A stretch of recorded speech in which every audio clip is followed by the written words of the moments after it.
I've had a horse come in and decide she can't drink water, and it's going to be really hot today, so let's rectify that. This is G. She's just a baby. She's only been here 48 hours, and in the first 24 hours, she ate nothing and drank nothing. This is a really big sign of dehydration, big sucked in flanks, all tucked up in the tummy.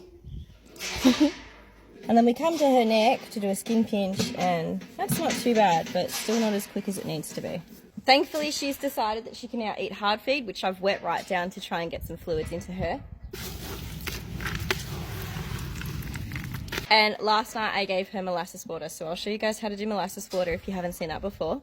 So she's drunk a little bit overnight, which is fantastic. I filled this up 3 times last night. So literally just molasses, and I like to use a white bucket because that's what a lot of horses get fed out of.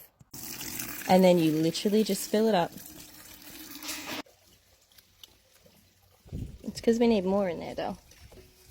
Now, before the salt brigade come after me, yes, all of the horses get salt in their morning and night feeds. However, when the horse isn't eating the feed, it's kind of null and void. She's eating now, which is terrific. But to always be mindful that sometimes they literally just won't consume it. It's really common for horses to come here and not eat or drink, especially these young ones. G's just a baby, so she's found coming here really hard and quite stressful. So very, very common. And I've also got bore water, so my water tastes quite funny compared to like regular water. So today's gonna be 32 degrees. I have zero intention on letting a horse colic.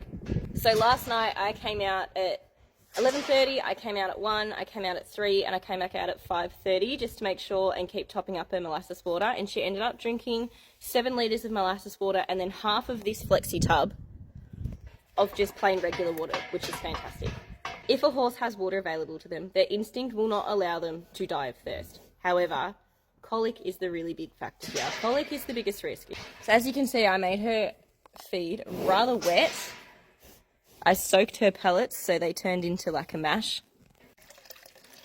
So over the next few days, I'll wean her off this. I'll slowly put less and less and less in until she's just drinking plain water. But until then, we need her to drink all the molasses water she can. So this is one of the really big reasons for my own personal horses. I'm not going to speak on behalf of her because I'm not sure what she gets fed at home.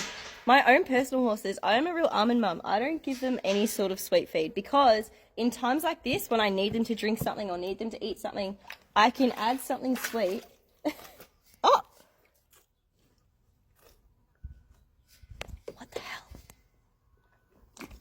What was I saying? Oh, with my own horses, I don't give them any sort of sweet feed or anything like that, so that in cases where I need to give them medication or I need them to drink water or something like that, molasses and sweet things become a really high value resource. So of course, if you are at all worried, call your vet. The best they can do is give you some advice. At worst, they might come out and give your horse some fluids or something. So we just want to make sure that especially in this hot weather and especially when they're consuming dry matter such as hay, we want to keep as much fluid into them as possible. So there we go, put salt in your feed, have molasses on hand, and always have your vet on speed dial just in case things change. You are so sweet.